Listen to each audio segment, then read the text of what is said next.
In this video, we're going to look at defining the trigonometric functions. In particular, we're going to define all 6 trigonometric functions, the sine, cosine, tangent, cosecant, secant, and cotangent functions, using right triangles. We're going to find trigonometric functions for angles using right triangles, and we're going to derive some basic identities and relationships between the trigonometric functions that are based solely on the definitions. To define the 6 trigonometric functions, we need to start with a right triangle like the one shown here. Any right triangle will have 2 acute angles, and so we need to call one of them theta. And now everything is going to be defined in terms of this particular angle theta in this triangle. The hypotenuse of the triangle is always the side opposite the right angle, and so in this case it's the side on the top of our triangle. The side of the bottom here is adjacent to our angle theta, and so we'll refer to this as the adjacent side. And the third side will be called the opposite side because it is lying opposite angle theta in our triangle. Notice that if we chose the other angle for angle theta, the opposite and adjacent sides would actually flip. Once we have the 3 side lengths of our triangle labeled, we're ready to define our 6 trig functions. The first trig function, the sine of theta, abbreviated sin theta, will be defined to be the opposite side length divided by the hypotenuse. The cosine function, cosine theta, abbreviated cos, will be the adjacent side divided by the hypotenuse. The tangent function, abbreviated tan, tangent of theta, will be the opposite side divided by the adjacent side. The cosecant function, abbreviated CSC, will be the hypotenuse divided by the opposite side. The secant function, SEC, will be the hypotenuse divided by the adjacent side. And finally, the cotangent function, COT, will be the adjacent side divided by the opposite side. Notice that all 6 of these trig functions are functions of the angle theta that we identified in our triangle at the very beginning.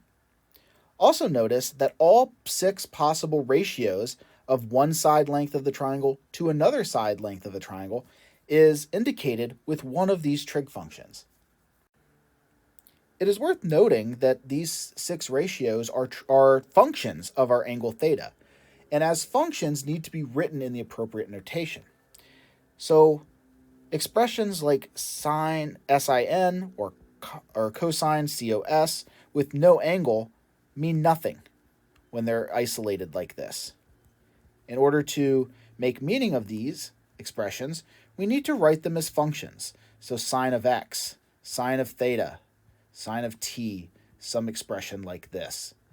It can be any variable that represents our angle, but we need to think of the sine or the cosine or the tangent of an angle or a real number in order to have these expressions have meaning.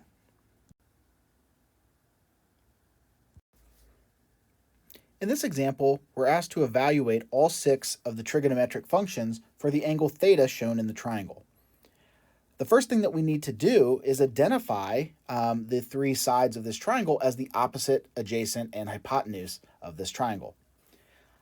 The right angle is at the top of our triangle, and so the side of length 5 will be our hypotenuse. It is the side opposite the right angle. Notice that the side of length 4 is opposite the angle theta, and for that reason, we'll call that the opposite side. And the side of length 3 is adjacent to angle theta, and for that reason, that will be the adjacent side. And now to evaluate these 6 trig functions, we simply need to remember the ratios that define each of the trig functions. Sine of theta is the opposite side over the hypotenuse, which is 4 over 5. The cosine of the angle theta is the adjacent side over the hypotenuse, or 3 over 5. The tangent of theta is the opposite over the adjacent sides, which is 4 over 3. The cosecant of theta is the hypotenuse over the opposite side, which is 5 over 4. The secant of theta is the hypotenuse over the adjacent side, which is 5 over 3. And the cotangent of theta is the adjacent over the opposite, which is 3 over 4. And so our 6 trigonometric functions of theta in this triangle are evaluated like this. In this example, we also want to evaluate all 6 of the trigonometric functions of the angle theta shown in this triangle. The one difference between this and the previous example is that we're only given 2 of the side lengths of our triangle. In this case, we have the hypotenuse, which is the side of length 8, opposite the right angle, and we have the adjacent side of length 7, which is the side that is adjacent to angle theta. We do not know the length of the opposite side at this point. So before we're able to write down any of the trig functions, we have to find the length of the opposite side. Since we have a right triangle, we can apply the Pythagorean theorem to do this. If we call the opposite side x for the moment, we know that x squared plus the adjacent side squared, or 7 squared, will equal the hypotenuse squared, 8 squared. In this case, we have x squared plus 49 equals 64. We can subtract 49, and we have x squared equals 15, and therefore x is the square root of 15. Now, a small side note here, typically when we need to take a square root of 2 sides of an equation, we are left with a plus or minus situation. So technically x here should be plus or minus square root of 15. However, since we're talking about the context of a length of a side of a triangle, the negative square root of 15 makes no sense and would not work.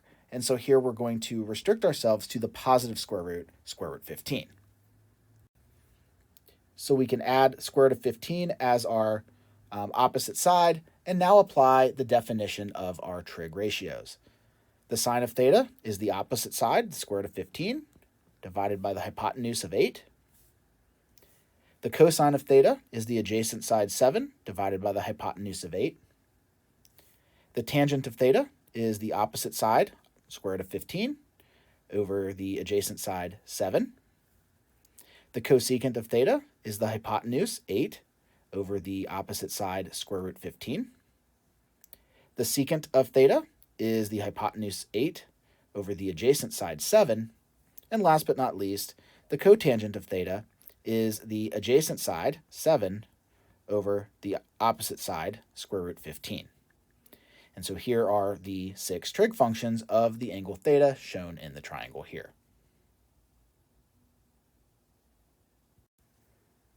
In looking at the definitions of the 6 trig functions, it's probably pretty obvious that there are going to be relationships between them. For example, if I wanted to take the sine of an angle theta and divide it by the cosine of that same angle theta, it turns out that this is actually one of the other 4 trig ratios. We can see this by substituting in what each of these sine and cosine of theta represent.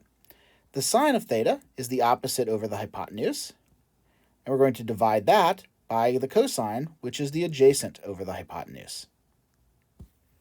Here we have a fraction divided by another fraction, and so we can multiply by the reciprocal and take the opposite over hypotenuse multiplied by the hypotenuse over the adjacent.